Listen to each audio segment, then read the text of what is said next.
Hey, gang, and welcome back to Profiteers versus the People, the podcast where we put the mega wealthy on crutches. For the uninitiated, crutches is our PR torture test acronym. C stands for consumer harm, R stands for rich parents, U stands for union suppression and employee abuse, T stands for tax avoidance, C stands for child labor, H for harassment allegations, E for egregious behavior after hours, and S for slap suits and journalist suppression.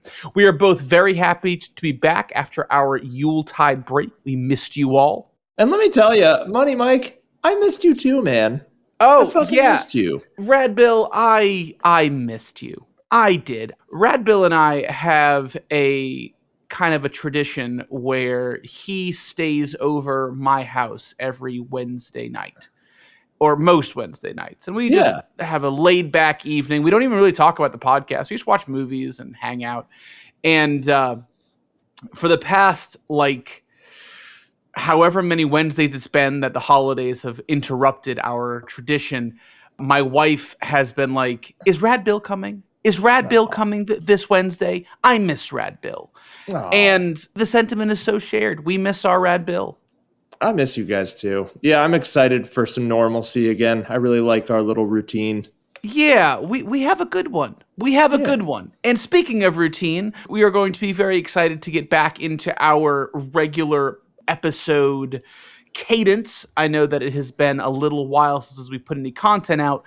But with that said, I am Money Mike. And I'm Rad Bill. And... Ooh, that was a very weak burp. I thought it was going to be one of those burp-worthy ones that I could keep in the final cut. Be like, but it's not weak and forced. It's like I bet we can edit that, make the burp way louder. Add some reverb to it or something. Really get that 808 pumping. Jesus. All right. It's May. And the following words reverberate around stately and relatively young academic buildings. The word maverick used to refer to unbranded cows. Cows that had no brands and no farmers, instead choosing to roam the lands. My plea this morning is that the human maverick, man who is born free with no mans.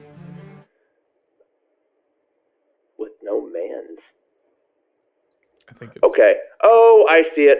God damn it. That's where an apostrophe is important. My plea this morning is that the human maverick, man who was born free with no man's tag or brand upon him, shall follow the lead of these liberty-loving bovines. I don't know why I'm giving him a Savannah accent. And serve... one. He probably does. And serve as the hope of the free institutions in America. Upton Sinclair had written a book called The Jungle about the exploitative nature of Chicago's meatpacking industry. But this speaker held that the true moral of the book was not that the workers were being exploited by capitalists.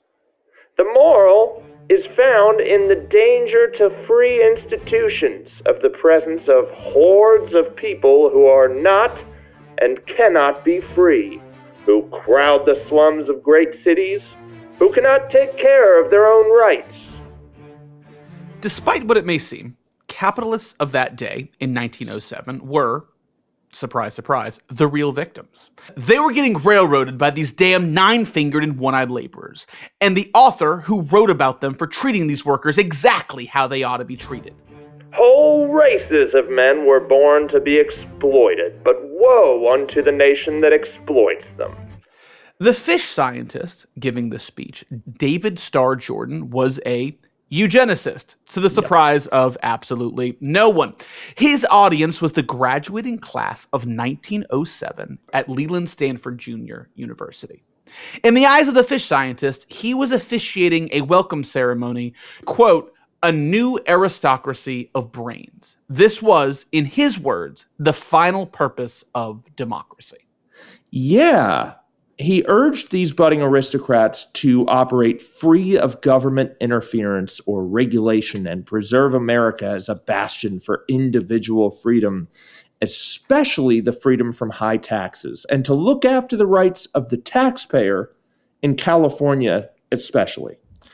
The fish scientist had been appointed the inaugural president of what would later become Stanford University at what was at the time the decrepit age of 40 years old. That's pretty close to death, I feel like, at the turn of the century. Before that, he presided over Indiana University, once again to the surprise of literally no one. His name, once again, David Starr Jordan, would haunt the Stanford campus until 2020 when it was mercifully removed. Perhaps the faculty at Stanford all those years ago knew something that the rest of us still seem to just now be getting our heads around. You can remove the old racist name and likeness from campuses and city centers, and you should.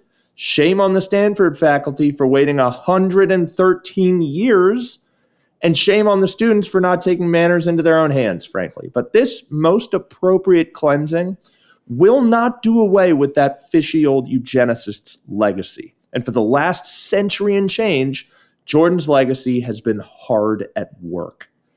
In 1959, well into the Cold War, the Hoover Institution, an archival library that had grown in presence and influence over the preceding 2 decades, reached its final form on the campus.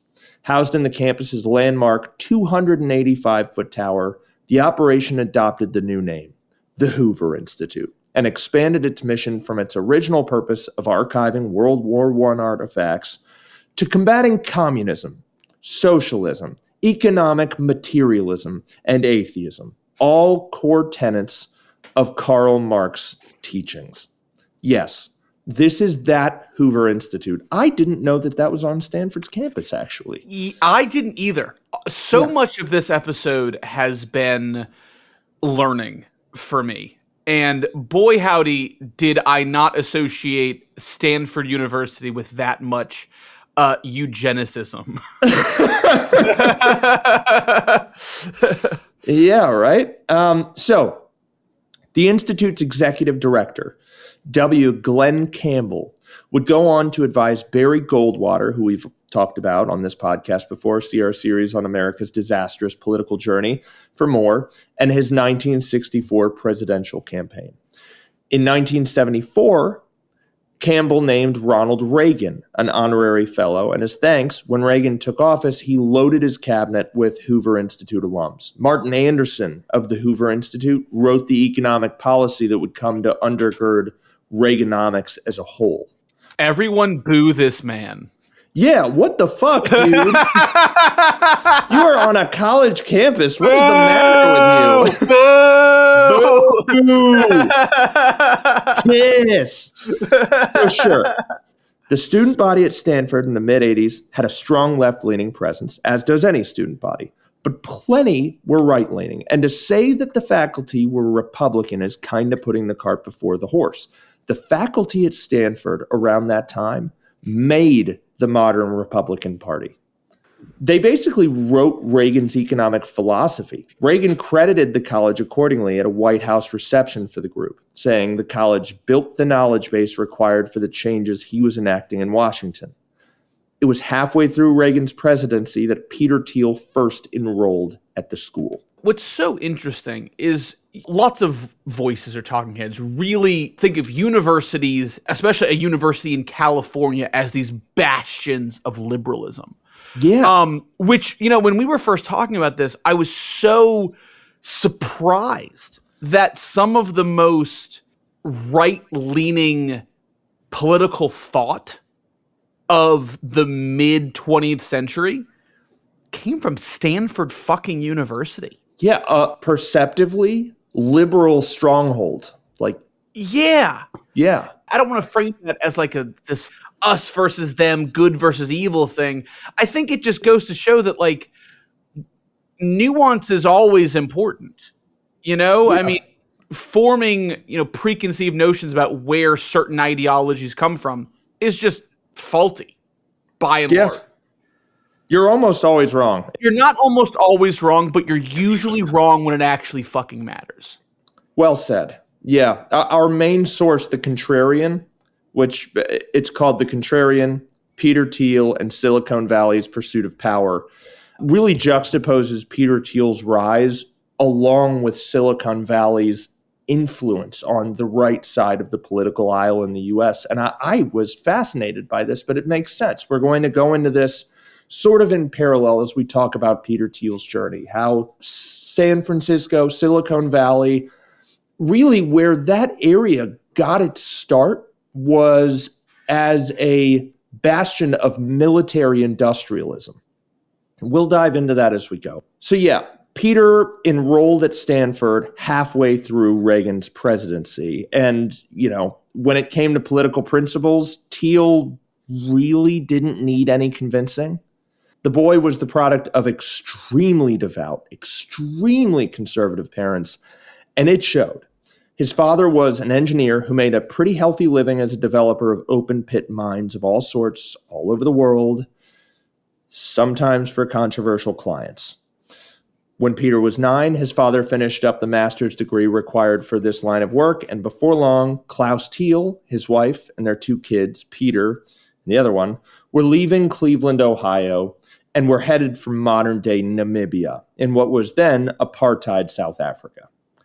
Klaus's assignment was a controversial one, as I mentioned. South Africa really loved apartheid, and in anticipation of U.S. financial support for the nation ending in protest of the practice, South Africa would need to find a way to fend for themselves against potential Russian aggression.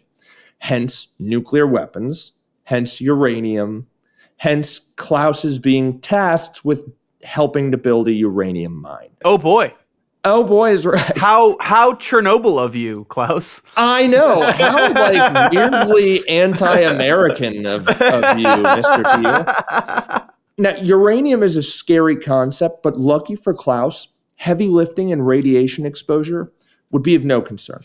Black workers handled that. Although Rosing, the group building the mine, wasn't using slavery technically, it was utilizing slave labor substantively. If a black worker forgot their ID, they'd likely spend the night in jail. Walking off the site was a criminal offense, and while they were on site, they were expected to go wherever Klaus pointed. At the end of a long day, Klaus would go to a comfortable home or for a nightcap at the company country club. Conversely, black workers would go back to their dorms, which they shared with other workers and often their respected families. Odds were low that Klaus would be exposed to radiation in his line of work, which is surprising, given what this mine was being built to harvest. But the closest he or any of the other managers got to the uranium was paying heavily exposed black staff through a glass teller window. The black workers were apparently not told they were building a uranium mine or of the risks of radiation exposure, but if they unknowingly exposed Klaus, he could seek treatment at the Swakopmund Medical Center. Of course, these workers had no such access to medical resources. Radiation exposure and injuries killed them in droves. Yeah. Because of Klaus's station, Peter Thiel was able to attend the very exclusive whites-only Pridwin Preparatory School, and then the German-speaking school, Deutsche Grundschule. Pridwin Preparatory School sounds like a fake prep school in a fucking Teen Wolf show. Totally. It sounds like the school that the bad guy goes to in that werewolf show. No one good graduates from Pridwin Preparatory. Oh, great. The kids from Pridwin. Everyone gear up. Yeah. Students didn't necessarily seek friendship with Peter at the Villain School or at Deutsche Grundschule because they knew that in a few years, children of mine managers would be gone, perhaps to America or wherever else. Peter hated his time here. Of course, on the other hand, after a 12-month contract, the black workers would be returned to, quote, their homeland, which is the name the South African government gave to South African slums. Yep.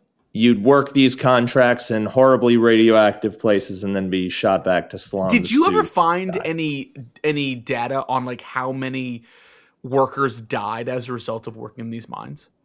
I didn't. If I do, I'll post it on our subreddit. My guess, as is so common when you have a group of people who are this marginalized, is that data wasn't well kept or it was promptly and very intentionally destroyed. Yeah. Those are the things that tend to get people in trouble later down the line. So they like to eradicate that as quickly as possible. Totally. Upon the project's completion in 1976, Klaus moved his family back to Cleveland, Ohio, and then a year afterwards moved him out to the Bay Area. They bought a home in Foster City for $120,000, just over $660,000 today. So what we have here, this is not a multimillionaire family. It is a wealthy family. Yes. Well-to-do. Well-to-do is an excellent way of putting it. This is a well-to-do family. These folks aren't billionaires. Klaus has a very specialized profession that probably pays him pretty well, and that will continue to be evidenced here. But we aren't talking like Bill Gates' upbringing, where, you know, the Gates in K&L Gates furnished every possible amenity Bill could ever want as a child. I mean, he's coming from some means here, but nothing earth-shattering. Right. No emerald mines. Bingo. Close, but no emerald. Yeah, but say instead they're uranium mines and they killed people, which isn't good either, but it seems to be less profitable. And I don't know if being in a bad industry for more money is less moral than being in a bad industry for less money. Something actually tells me that it's less moral because at least you're being more compensated for being a piece of shit. I don't know. That's not a thought I want to have today. Really not a fun question to ask. Yeah. Anyway. Chapter 2. Peter Thiel's Powerful Mind. Bobby Fischer was ordained chess grandmaster at the ripe old age of 14, which it turns out is quite young for such a distinction. The youngest in history, in fact.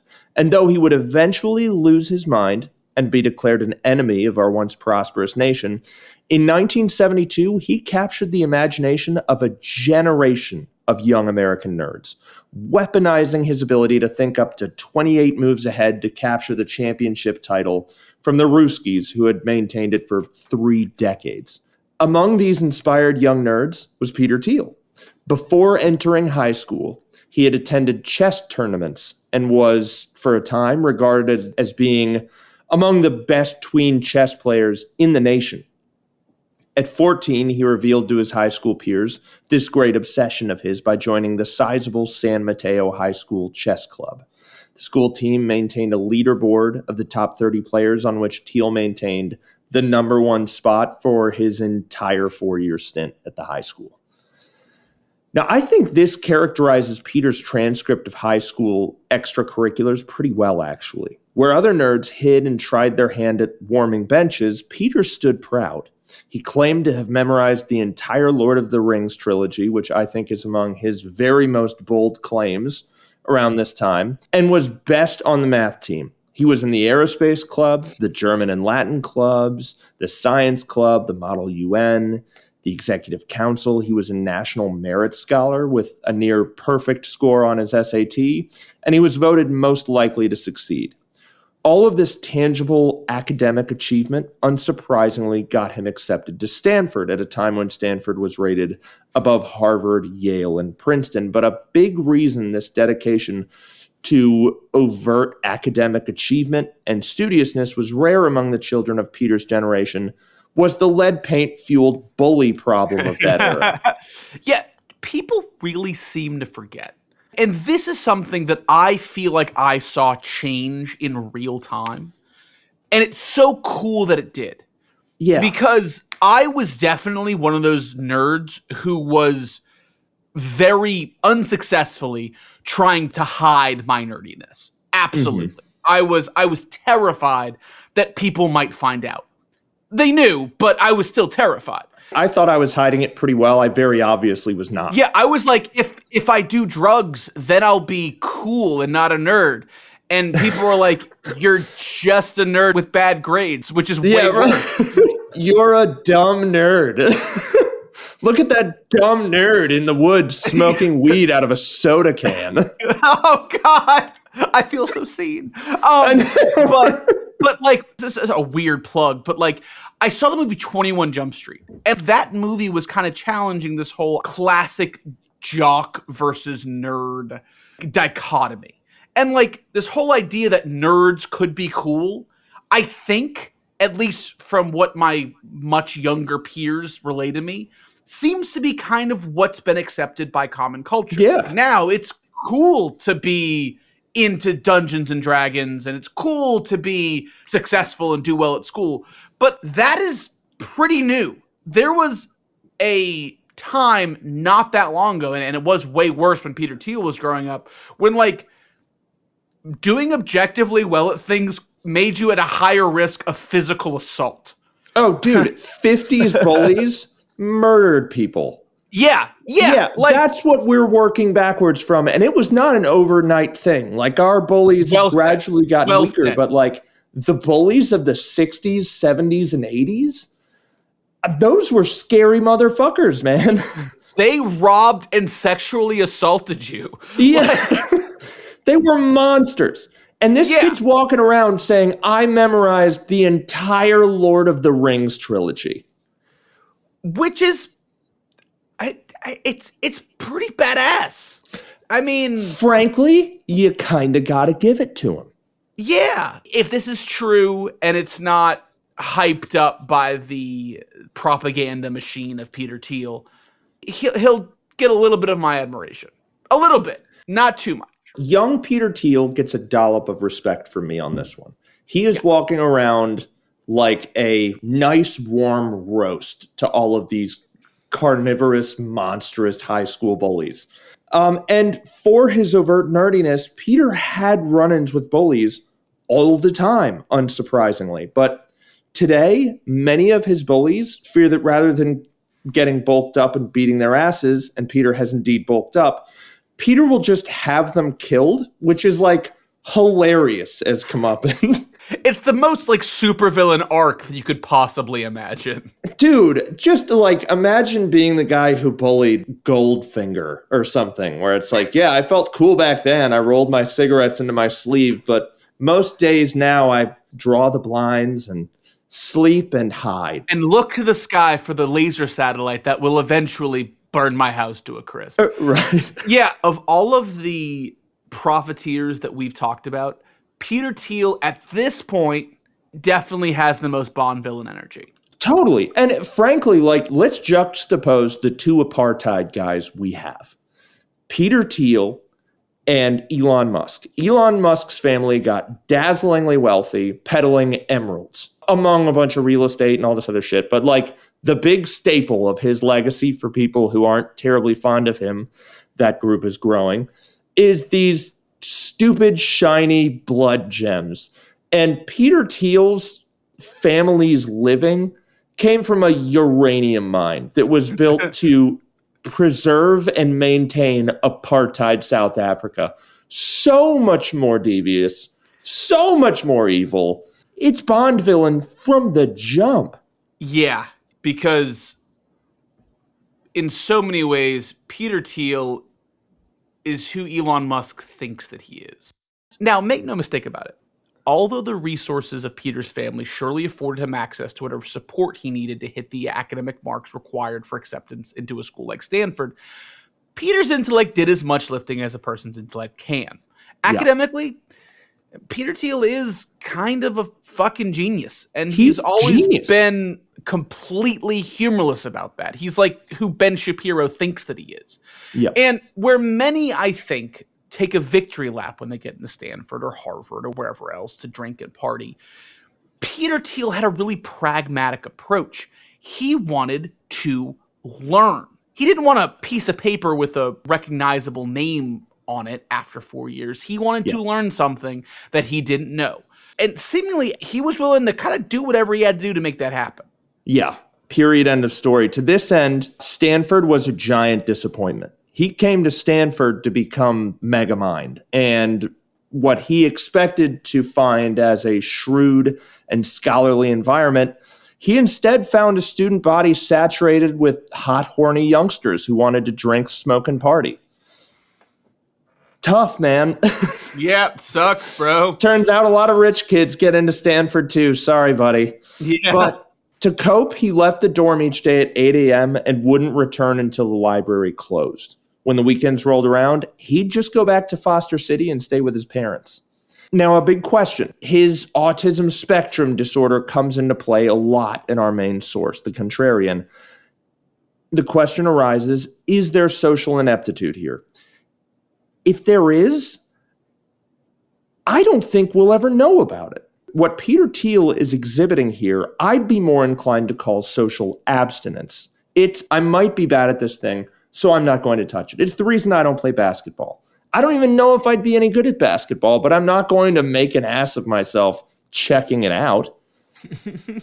Our main source goes into some speculation about the way he publicly took his multivitamins and how his always taking them one after the other in front of everybody was a way for him to show that he's better than all of his peers who go out and drink and party. But I think that maybe this was more so a means of advertising. You all have your drinking and debauchery. I have my pursuit of peak human capability. If that's your bag, you know where to find me, at the water fountain with my vitamins. I think it can be a little bit of both. Like, Peter Thiel can be kind of practicing this degree of social abstinence because it's not something that he's overly competent or confident in. But he also can be a pompous asshole. And he is. He is a pompous asshole. Yeah, like whenever people are excluded from social circles, there's always the question on where the catalyst is. Is it the social circle is mean? Is it the person is not making themselves overly desirable to the social circle? And the answer is, in most cases, it's a little bit of both. So yeah, maybe Peter didn't really see a ton of value in what his peers were doing. And on the same hand, maybe Peter's peers thought he was a bit of a pompous douchebag. And they probably did. And they were probably kind of right. So, I think he can be a narcissistic asshole without stirring up this lone wolf fantasy. You know what I mean? Totally. And I think you're exactly right. And to the pompous asshole end of the spectrum, what I think here is that Peter is not looking for friends at the water fountain. He's looking for fans. Yeah. Peter is here to be witnessed and admired. If his image as the best of the best is challenged, you'll see this a lot in this series, he falls apart. With a god complex comes tremendous fragility. And in Peter's mind, above all else, he is a god among men. And not to play complete armchair psychiatrist here, but that's psychopathy, right? Totally. Is it psychopathy or sociopathy? I don't know. But that's murderer shit. That's serial killer shit. That's kill your bully with a laser shit. Yeah. The more I learn about this guy, the more I'm like, God, those poor bullies. They were so cool in high school. No one's heard from them in a while. Should we check on Peter Thiel's bullies? Chapter 3. Peter Thiel is insanely conservative. Now, being a god among men means understanding society as a system of natural hierarchies. It has to be. If you are the Übermensch, there has to be subjects beneath you as the Übermensch, which is a conservative thing. But being a conservative on Stanford's campus, as we mentioned, would make Thiel stand out by way of degree only. In the 80s, most of the campus was voting for Reagan and against Alan Cranston. I didn't know who that was, so I looked it up. He was a California senator. But not as many students were speaking out in favor of apartheid, which was a position Peter Thiel held and endorsed vocally on its economic merits. Well, whoa! I know. Well, speaking with fellow student Megan Maxwell and later Julie Lifcott-Haynes, both of whom were black. This dude watched his father exploit South African laborers for years in his childhood and looked at all that and said, this is how things should be. He didn't even like South Africa. And he was like, not my bag, but I think it's chill that it's happening. Yeah, what the fuck, man? For most of his life, Thiel will be picked on in one way or another. Here, I'm going to play armchair psychologist atop efforts by the author, and Money Mike just did it, so I kind of want to do it too. This is where I think his being on the spectrum comes into play. A good rule of thumb I've been told by psychologists is that people who are socially awkward will sit on the long couch and talk about how terrible they are in social situations, swearing they're on the spectrum. A person on the spectrum, more often than not, will come into the psychologist's office and say, everyone hates me for no reason. That's the difference. It's the inability to be like, hey, this is fucked up. Like what I'm doing right now, that's not good. An inability to pick up on social cues means that all of his idiosyncrasies and his deathly seriousness go completely uncontemplated, at least somewhat. When he's trying to determine why people pick on him, his political ideology is the only thing making him stand out, and therefore it must be the liberals picking on him. They're trying to suppress his views. Another belief held closely by Peter Thiel up to today is that smart conservatives don't bicker with other conservatives. For the best results, party affiliation needs to be black and white. Peter Thiel loves when things are black and white. Black has a place. Yeah, white and white has a place. Jesus, fuck. Separate but equal, if you will. Woo! Oh, God. As such, choosing to believe the liberals are persecuting you, autism spectrum disorder or not, is vindicating as hell. This guy's in Reagan land, literally. But this is a nice way of parsing this out and making sense of it. It makes getting picked on feel like you're fighting for a cause by being loud and provocative, which Peter Thiel took to doing an awful lot of. Yeah, we'll call this Ben Shapiroing for absolutely no reason at all. Yeah, it should come as no surprise that here's where Peter Thiel falls in line with the College Republicans Club, which is ostensibly a gathering of conservative kids who couldn't get into fraternities. Here, they could all hold hands and read Ayn Rand books. Oh, God. I know. Speaking of Atlas Shrugged, What do you think that room smells like? I think that room smells like one kind of cologne and a lot of hair gel, probably. I think that tracks, right? Maybe some cornstarch. I don't know. One kid definitely smells like cigars and tells everyone about his cigar collection. I can tell you that much. Speaking of Atlas Shrugged, it was around this time that young Peter would start hitting the weights. His stature, though slouched, indicates a pretty firm commitment to his fitness, even to this day. Back around this time, though, he would also start a chess club with the guys with whom he regularly played. Though it was small, Peter's running the club placed him at the center of Stanford's chess scene, which is where Peter Thiel likes to be. Throughout his college career, Peter kept most of his emotions bottled up when doing his version of socializing and never dated.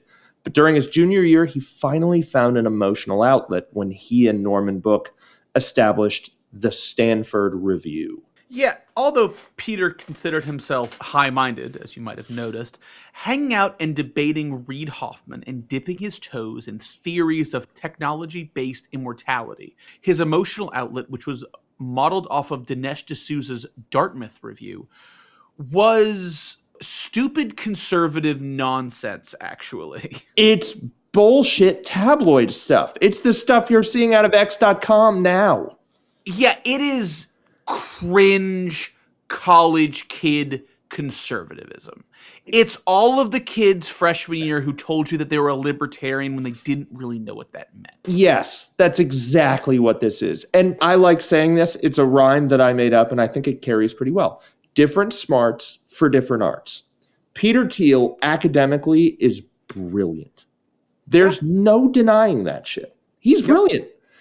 Politically, his ideas suck. He is chipping at the bottom of the barrel of political ideology. Like, it's so funny to have Peter Thiel's chess grandmaster identity contrasted with some of these base level ideas. I had conversations with people like this around a circle with a joint going around when I was a sophomore in college. And I was high in college with no political opinion at all, listening to this kind of stuff and going, this guy's a fucking idiot. Yeah, this and is he dumb. Smells weird. What are we doing here? This is dumb. Yeah, take a look into the complex mind of Peter Thiel.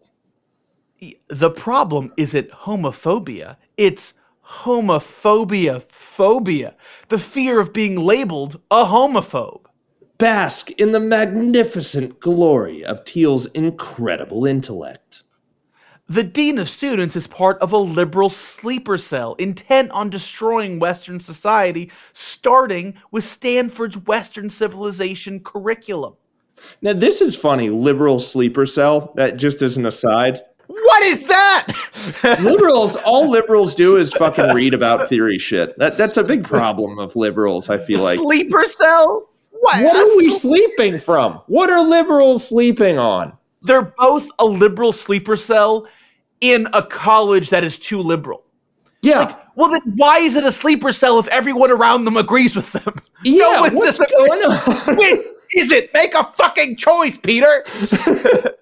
Truly an enigma. Virgins are the real sexual deviants. Why can't gay people just abstain from sex? I don't know, Peter. Let's ask that again in a couple of years. Affirmative action is going to devastate the West. Conservative provocateurs around the country took notice. To them, it was clear. Peter Thiel is a genius. These fucking people. Bill Bennett, head of Reagan's Department of Education, would accept Thiel as an intern after meeting him at a campus event focused on the degradation of Western values. And from here, Peter would graduate undergrad and continue on at Stanford as a law student. Now, though his completion of undergrad meant he couldn't technically continue editing the review, Thiel would continue writing for the student paper as a law student and would continue adding editor's notes. Maybe Peter's grown up a little too. Let's look at some of the headlines from his law school years. Good jobs for liberal pursuing graduate students in anthropology, counting spotted owls and educating people about how to use condoms. By 1989, the AIDS epidemic had killed more San Franciscans than all of 20th century wars combined, leading to fear from experts of labor shortages and civil unrest in the Bay Area as a whole. Which I didn't know that. Holy shit. That's crazy. Yeah, data on this shit does not get around. AIDS almost caused San Francisco to collapse. It was so devastating. That is bonkers. But when asked about this, Peter Thiel thought that, well, gay men are just yielding to their temptations. They can't control themselves. The bathrooms on Stanford's campus are lousy with unfilled glory holes. How did you know that, Peter? If AIDS is such a crisis, why doesn't the mainstream media encourage abstinence? And by the way, keep in mind, I've had conversations about this lately, about like when the PC wars and all that bullshit started. This is late 80s, early 90s. Yeah. This followed Dinesh D'Souza's Dartmouth review, which was doing this years beforehand. Like, this shit has been going on forever. It's been going on for longer than Rad Bill has been going on. Isn't it funny, though, that they're like, we're on the edge of collapse into socialism. And they've been saying that for 40 years. 40 years? This is a very shallow edge we're standing on here. We must be wearing really great shoes. So it isn't left unsaid. The Stanford Review, according to a friend of Peter's, was gay in a thou protesteth too much kind of way. One night in March of 1992, a first-year law student named Keith Raboy, also a writer for the Stanford Review who had taken to being Thiel's duckling, dropped by some campus housing after a night of drinking to hurl homophobic slurs at an RA in that housing. As it turned out, the RA for that housing was A, not home, B, not gay, though the same could not be said for Raboy, who, like Peter Thiel, was closeted at the time. Yeah. The incident was reported by students who bore witness to it as hate speech, while Raboy maintained that he did nothing wrong. You see, Keith was a first-year law student, so according to him, he knew what could and couldn't be said. God, these people suck. Even so, and despite the confusing context of this entire situation, he's shouting it at an empty window belonging to an RA who is not gay. The Stanford Daily, I think rightfully, I guess it's confusing, the lines are blurry here, skewered Keith, and more importantly to Peter Thiel. Administrators later came out to condemn Raboy's actions. Michael Jackson as well, the dean of the students who was hilariously named, called his actions juvenile. That's Raboy's actions, as well as brutal. Raboy's fraternity apologized, and students of the law school shunned him almost completely. Now that he was a social pariah, Raboy left Stanford for the squalid halls of Harvard Law. Oh, no. I know. These stories. Later securing a very prestigious federal clerkship before starting his career at a very prestigious law firm. Though the condemnation by campus admins had literally zero effect on Raboy's career, in the years that followed, Thiel would portray this as an execution. 2 days after the Raboy incident, the Stanford Review published its rape issue, in which David Sachs wrote an impassioned defense of Stuart Thomas, a Stanford senior who pled no contest to the statutory rape of a freshman whose graduation was now in doubt. Oh, this whole thing is going to make me feel like I need to shower after reading. Yeah, trigger warning. Statutory rape is a BS crime, Sachs wrote. Also, the victim had not resisted and still had the physical coordination for oral sex. Ooh. Good bunch of guys. The issue recommended that review readers stay clear of women at Stanford, many of whom the review claimed were ugly anyways. Focus on the women at nearby junior colleges, training to be secretaries and the like.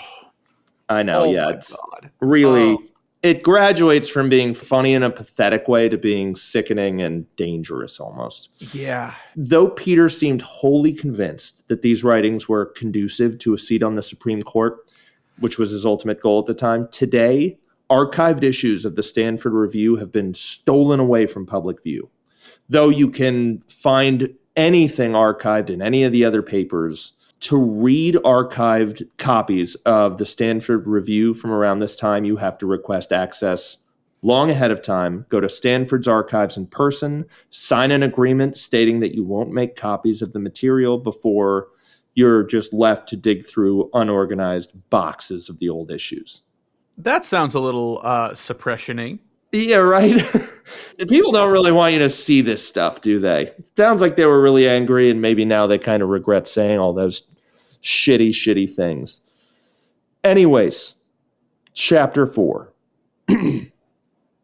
Peter is going to be a Supreme Court justice. After Peter graduated, he went straight into a clerkship with James Edmondson of the 11th Circuit Court in Atlanta from 1992 to 1993. I don't know what circuit courts do necessarily. Maybe we'll cover that on a future episode. Probably not. He then applied for clerkships with Supreme Court Justices Anthony Kennedy and Antonin Scalia and moved to New York to start a job at the ultra-prestigious Sullivan and Cromwell as an associate. He didn't love it. It was a shitload of work and pretty thankless, as many in the wild world of corporate law will tell you. It obviously worked out pretty well for Peter Thiel. I mean, looking at the end result here, yeah, he did fine. In this position, though, there weren't liberals to fight. Just a bunch of suits, frankly, just as academically successful as he was, which has got to be a challenge for the folks who have spent 2 decades on the academic pedestals. So here he is working 80 hours a week with all of these other people who are just as competent as he is, doing whatever he's asked to. Then came the rejection letters. As he was rejected from both Supreme Court clerkships to which he applied, he watched his career as a conservative politician die in utero. All this time, Peter wanted something exciting, and yet he had unwittingly planted the seeds of a magnificent and highly lucrative career in one of the most boring and laborious safety net occupations imaginable. 7 months after beginning his life as a successful attorney, Peter Thiel abandoned ship. His technical prowess likely aided his being hired as a derivatives trader at Credit Suisse, another brilliant fucking job. But I don't know how that happened. I don't know how it happened. When I think of the skills of a derivatives trader and the skills of a lawyer, they could not be more different.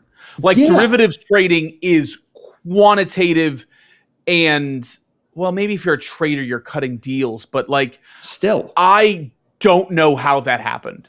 Yeah. Was this at a time when having membership in math clubs actually could get you fucking jobs like this? Because maybe oh my God, Money Mike.